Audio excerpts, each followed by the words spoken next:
Bienvenidos y bienvenidas, hoy les traigo las 5 falacias más comunes dentro del tatami.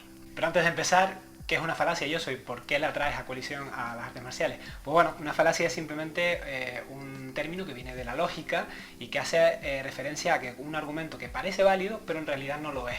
Normalmente las falacias las cometemos en el día a día, tanto dentro como fuera del tatami, sin querer, sin mala idea y sin ser muchas veces conscientes de las falacias que estamos diciendo. Las falacias per se no hacen un argumento inválido, de hecho eso es una falacia en sí mismo, cuando ocurre, sino que no aportan argumentos que consoliden lo que estamos intentando refutar o cimentar, ¿no? Es decir, y son por lo tanto pequeños trucos que se pueden realizar consciente o inconscientemente. ¿Y por qué los traigo? Porque normalmente este tipo de... Las artes marciales, los deportes de contacto son, como cualquier aspecto cultural o deportivo, sujeto a interpretaciones y a discusiones, y sobre todo, por ejemplo, en redes sociales. Y en redes sociales sí es verdad que veo muchas discusiones que no es que sean inválidas normalmente por las falacias, pero sí que son mucho menos constructivos de la que podrían ser si no usáramos o no cayéramos en estas falacias continuamente, porque ya digo, es un error que cometemos todos y todas y que hacen muchas de estas discusiones estériles o que no van a llevar a nada, ¿no? Por así decirlo. Así que vamos a ver las 5 más comunes que yo detecto, tanto dentro como fuera del tatami, y vamos a intentar no seguir cometiéndolas entre todos. La primera falacia es doble y la hago para juntarle, que me quede el vídeo bonito y que sea un top 5 de falacias, no un top 6, que le gusta más a internet los números redondos. Y fuera la broma son la falacia ad hominem y ad vericatum. Son dos falacias que son opuestas, ¿no? Porque ahora las explicaré brevemente, pero que veo mucho, sobre todo la segunda.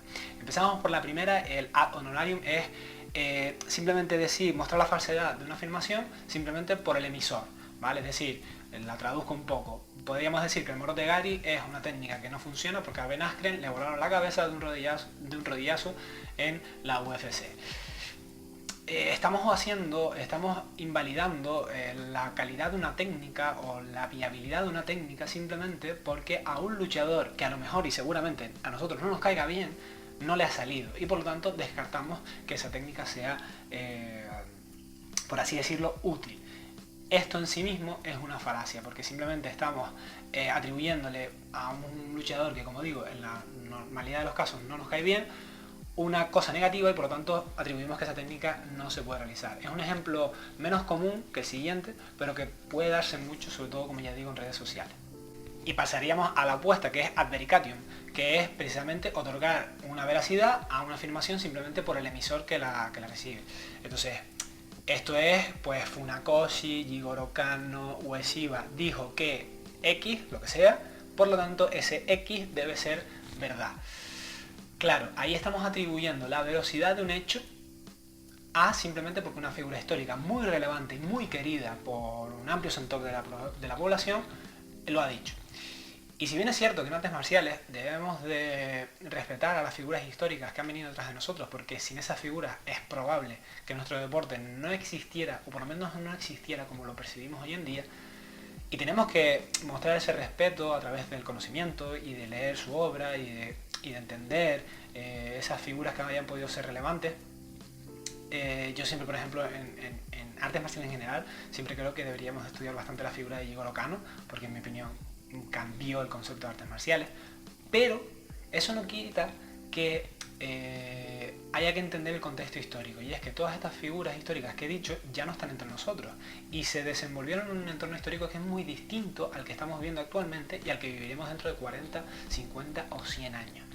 Entonces, otorgar simplemente la veracidad de algo por el prestigio social de la persona que lo emite puede llevarnos a error. Esto no dicta que lo que diga no es verdad, pero no es porque lo diga esa persona, sino porque está basado en una fundamentación científica, en unos estudios, etcétera, etcétera, etcétera.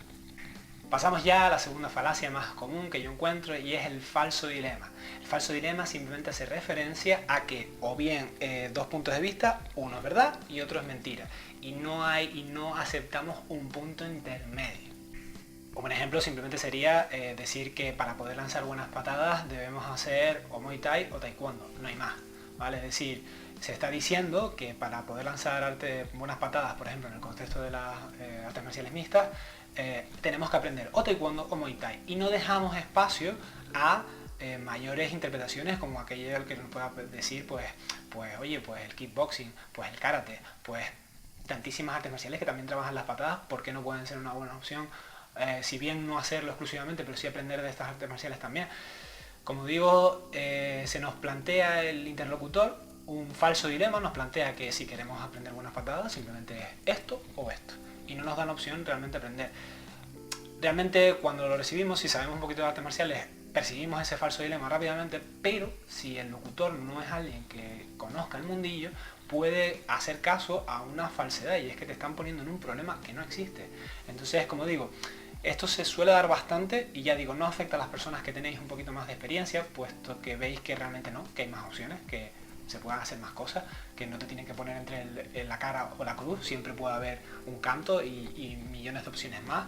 Pero bueno, hay veces que nos ponen en estas situaciones sin querer o queriendo, y tenemos que percibirlas como falsas, ¿no? Es decir, no hay ese dilema realmente hay más opciones. Después tenemos, en tercer lugar, la falacia del espantapájaro, y aunque no es tan común, es también mucho más difícil de percibir. La falacia del espantapájaro hace referencia a los hombres de paja que te usaban pues los antiguos guerreros de Grecia, Roma, para luchar, ¿no? Para practicar los cortes con espada, ¿no? Ponían un machanguito y practicaban los cortes de espadas, ¿no? A la clavícula, a la ingle, etcétera, ¿no?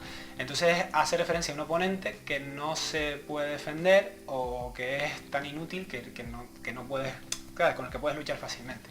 Y esto con un ejemplo se ve muy fácilmente, y es que, por ejemplo, alguna conversación entre amigos, ¿no? O alguien que dice, oye, pues mira, me interesaría entrenar el suelo porque me parece muy útil, porque me gusta, y la otra persona le contesta, ¿para qué vas a entrenar suelo? Si suelo es lo peor que hay, si te cogen en la calle te desgracian, si es que lo que tienes que aprender es a ponerte de pie, no, suelo no practiques, eso es inútil en la calle. Te está cogiendo tu argumento y lo está ridiculizando y exagerando, ¿vale? Es decir, está cometiendo esta falacia, y es que está, como digo, está cogiendo tus argumentos y los está tergiversando, los está manipulando de tal forma que parece que lo que tú has dicho es una locura y es que no tienes idea de nada, cuando tú simplemente has expuesto que te parece útil, te llama la atención el suelo y que por lo tanto quieres entrenarlo. En ningún momento tú habías dicho que te pareciera la forma más útil de defensa personal. No, simplemente has comentado que te gustaría empezar a entrenar por el suelo, que es muy válido. Y esa persona tergiversa tus palabras y las convierte prácticamente en una burla, de tal forma que no está atacando la idea que tú tienes, no está atacando lo que tú has expuesto, sino que, ya digo, está reconvirtiendo tu afirmación para ridiculizarla y que así tú mismo te retractes en tus convicciones. Es una falacia, como digo, menos común, pero muy peligrosa si no la percibimos, porque nos pueden hacer cambiar de idea, una idea que, ya digo, si te hace ilusión entrenar suelo, si te hace ilusión entrenar patadas, si te hace ilusión entrenar lo que sea, entrena. Y ya después veremos la utilidad, y ya después veremos si quieres aprender más cosas o si no, pero entrena. No dejes que nadie te cambie de opinión con falacias que no llevan a ningún lado. Cuarto argumento complejo, argumento que se usa mucho y que es de los que yo más veo, más percibo normalmente, ya incluso fuera de artes marciales, es el argumento ad populum. Este hace constancia a simplemente darle la veracidad a algo por la cantidad de gente que lo dice que es así, ¿vale? Voy a poner varios ejemplos, uno muy abstracto, para que se entienda, ¿no?, de lo exagerado que es, y otro un poquito más concreto, que seguro que, sobre todo los más experimentados, hemos tenido alguna vez en nuestra vida. El primero sería, pues decir, bueno, el boxeo es realmente el arte marcial donde más se generan ingresos del mundo, esto es así, es el deporte de contacto donde más visualizaciones tiene, donde cuando hay veladas de boxeo se mueve más dinero, donde se llenan eventos, donde si llegas a la élite del boxeo vas a vivir como un multimillonario. Por lo tanto, si voy a elegir un deporte de contacto, tengo que elegir boxeo porque, como digo, es el más seguido, es el que más gusta y es el que más tengo probabilidades de ganarme la vida. Si basas tu elección de un deporte, una afición o incluso un futuro trabajo en simplemente lo que más hace la gente, puede ser válido. Como decíamos al principio del vídeo, las falacias no hacen un argumento inválido, pero basar una decisión vital en simplemente por lo que hace la mayoría, quizás carece de una cierta madurez, ¿verdad? Cuando nuestra madre o nuestro padre nos decía, si tus amigos se tiran de un puente, ¿verdad que nos daba un montón de rabia? Pero es que es verdad, es decir, al final tenemos que valorar muchísimas cosas y si coinciden con lo que todo el mundo quiere, genial, porque no hay nada más satisfactorio, perdón, que de hacer algo que hace muchísima gente. Pero si por desgracia te gusta algo que hace un poquito menos de gente, no pasa nada, hazlo. Al final da igual la mayor o menor cantidad de gente que practique, mientras lo puedas practicar con seguridad y en un grupo de personas que estés a gusto, no hay ningún problema. Y el segundo ejemplo, como decía, sí que lo vamos a ver más y lo vamos a percibir más en muchos gimnasios, y es en mi gimnasio, en mi dojo, en lo que sea, se hace la técnica X así, por lo tanto todos la hacemos así, tú la tienes que hacer así. Y ya ven por dónde van los tiros. Puede que alguna vez algún profesor o profesora nos diga cuando estamos empezando, mira, haz esto así, porque lo hago yo y punto. Y te tengas que fiar de esa figura de autoridad. Pero si siempre, sobre todo cuando llevamos muchos años entrenando, se nos hace alusión a esto se hace así porque todos lo hacemos así y no se nos explica de una manera más científica, más profunda, quizás estemos cayendo en una falacia y simplemente estemos siguiendo la rueda de lo común, ¿no? Y hay veces que es verdad que podemos hacer las cosas distintas y podemos salirnos un poco, como decimos aquí en Canarias, del tiesto, ¿vale? No hace falta hacerlo como todo el mundo. Si a ti te funciona, si tú finalizas así y no te contrarrestas, ¿no? No te pasas la guardia, o si tú golpeas así y consigues que no te contragolpeen, ¿qué problema hay? Porque lo hagas tú de esa forma, si no te lesionas, no lesionas a nadie, metes el punto y no te meten el punto a ti. Perfecto. Es decir, si lo has probado con mucha gente, si lo has llevado a competición y te funciona, esa pequeña variación sigue por ese camino. Así que no caigamos en el error de todos lo hacemos así, hazlo tú también. Hay veces, sobre todo como digo al principio, que no queda otra que pasar por ahí. Pero cuando va pasando el tiempo, esta falacia no tiene por qué ser, como decíamos, ni correcta ni incorrecta, pero no nos puede servir como argumento para que hagamos algo. Y terminamos con la última falacia, una de mis preferidas, la de ningún escocés verdadero. Es una falacia que, como digo, veo mucho dentro del tatami, pero también fuera de él. Y es una falacia que se creó Anthony Flew en su libro Thinking About Thinking, y que voy a hacer referencia brevemente a cómo él las pone en su libro, para que un poco entiendan por dónde vamos. En el libro, a través de un personaje, Anthony nos describe que el personaje lee en el periódico cómo un inglés ha cometido un crimen, ¿vale? Un crimen bastante grave, y entonces el personaje pues suelta, ningún escocés haría esto, ¿no? Cuando al día siguiente el personaje lee cómo un escocés ha cometido un crimen aún peor que el que había cometido el inglés el día anterior, y en vez de retractarse sobre su argumento sobre los escoceses, se reafirma y nos viene a decir que, bueno, ningún escocés verdadero habría cometido un acto así, ¿no?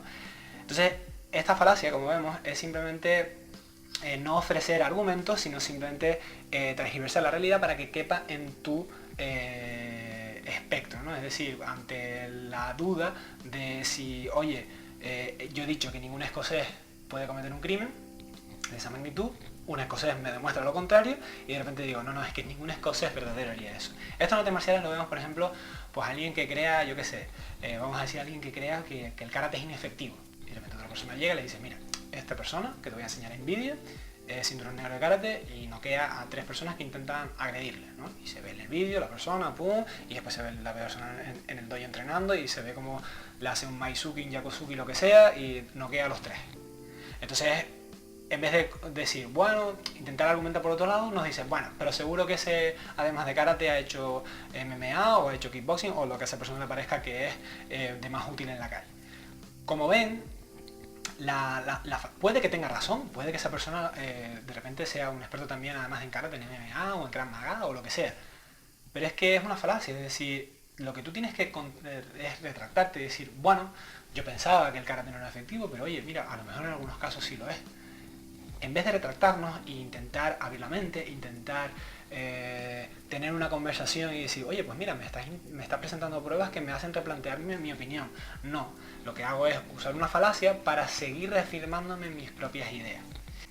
Y con eso terminamos el vídeo. Lo que quería un poco demostrar es que muchas veces, tanto dentro como fuera del tatami, usamos falacias, usamos pequeños trucos para mantenernos en nuestra forma de pensar y que nadie nos saque de la misma. Entonces esto ya a nivel intelectual es bastante peligroso porque nos puede hacer caer en errores, siempre en los mismos errores, siempre en los mismos pensamientos, y dentro del tatami puede ser peligroso porque siempre nos puede llevar a hacer las mismas técnicas y que no nos salgan y frustrarnos y no avanzar y irnos a otros gimnasios y que todo el mundo nos gane o irnos a competir y quedar últimos. Entonces si no estamos dispuestos a pasar por el estrés que supone dar nuestro brazo a torcer, cambiar de opinión, cambiar de forma de pensamiento y seguimos usando estas pequeñas falacias, estas pequeñas puertas, ¿vale? Para seguir manteniéndonos en nuestro entorno de seguridad, nunca podremos avanzar ni fuera ni dentro del tatami. Así que lo dicho, espero que les haya gustado este vídeo un poco distinto, mezclando filosofía y artes marciales, que tanto me gusta. Y si no lo has hecho todavía y has llegado hasta aquí en el vídeo, te tienes que suscribir, porque si me has aguantado todo este rollo me vas a tener que aguantar otros vídeos. Así que lo dicho, un saludo y nos vemos en el siguiente vídeo.